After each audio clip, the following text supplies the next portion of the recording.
Good evening. Welcome to another edition of the Guyana Learning Channel's News in Capsule for Tuesday, March 1, 2022. The headlines tonight are: Guyana-led efforts to cut food imports a central focus for CARICOM, and 500 plus women-owned businesses registered on WIN app. In the world of sports, Russian Grand Prix cancelled.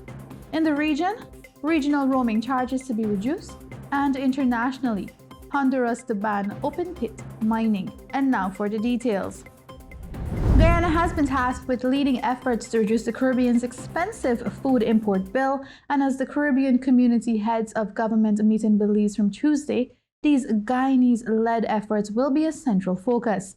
CARICOM's Secretary General Dr. Carla Barnett, ahead of Tuesday's meeting, told reporters that many discussions have been ongoing on how the region can boost agricultural production to reduce the amount of money spent on importing food. CARICOM's food import bill is more than $4 billion annually. In Guyana alone, about 40% of the food consumed is imported. The region's food security was threatened during the COVID-19 pandemic, as supply chain disruptions meant the food imports were challenged. Cognizant of this, the government of Guyana has assumed the responsibility of finding ways to reduce this bill in CARICOM. And with this responsibility, Dr. Barnett explained that Guyanese President Dr. Irfaan Ali has already engaged in some efforts locally to boost production. The key objective there is to place the community in a position to reduce the import of food into the community, the CARICOM Secretary General stated. She later added that there are some interesting and important undertakings that he has made in terms of investing in things like protecting agriculture, targeting the particular food items that we import on a regular basis, and making investments in producing those.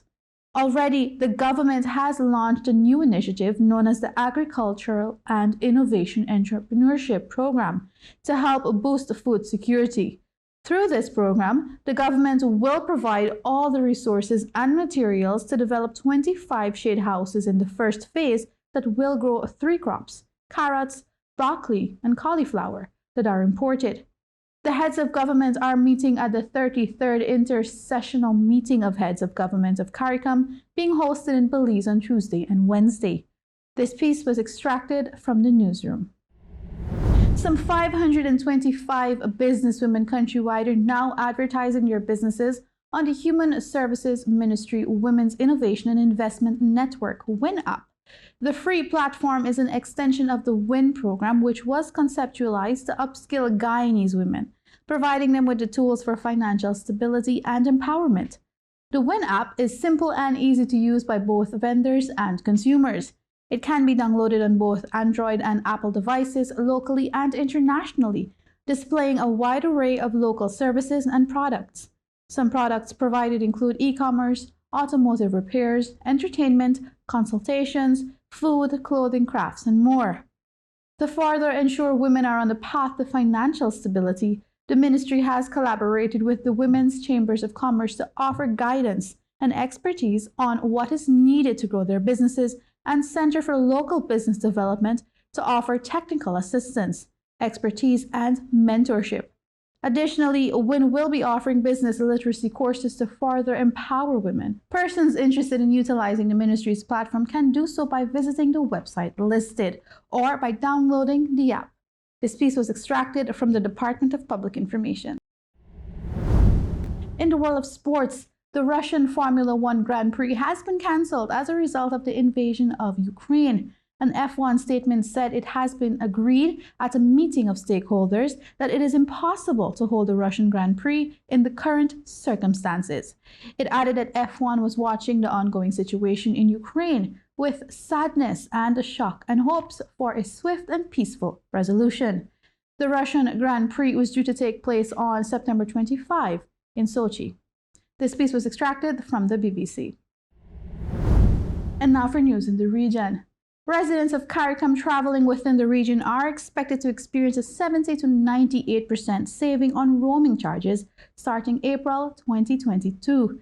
This treats with the vexed issues of unpredictable charges associated with roaming and bill shock. This was revealed at the February 23 signing of the Declaration of St. George's, towards the reducing intra-CARICOM roaming charges, by which Cable and Wireless and Digicel have agreed to reduce roaming costs. Grenadian PM Dr. Mitchell and CARICOM lead on science and technology advised that we firmly believe that this critical reduction in roaming charges will help drive digital commerce, regional integration, and economic development. This piece was extracted from the CARICOM Business Newsletter, Volume 5, Number 9. And now for international news. The new government of Honduras has announced that it will ban open-pit mining in the Central American nation. The government, which was sworn in last month, also said that it would cancel environmental permits for mining operations across the country. It is not yet clear if the cancellation will apply only to new projects or to those that are already operating. For decades, indigenous groups have complained of legal and illegal mining in their ancestral lands. Honduras mines gold, silver, copper, lead, and zinc, but on Monday, the Ministry of Mining described extractive exploitation as harmful to the state of Honduras. It agreed that mining threatened natural resources and public health, as well as limiting access to water. The ministry statement also declared the entire Honduran territory an area free of open-pit mining and said that it would proceed with the revision, suspension, and cancellation of environmental license and concessions. It also announced that areas of high ecological value would be preserved.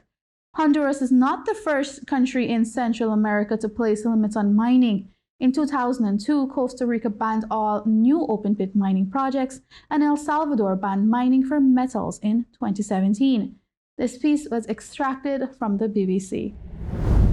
Now with that, we've reached the end of tonight's edition of News in Capsule. Join us again tomorrow right here on the Guyana Learning Channel for more news and updates. Also remember to tune in daily for educational content across all 6 channels or stream us on Facebook and YouTube. On behalf of the technical team, thanks for watching and remember to stay safe.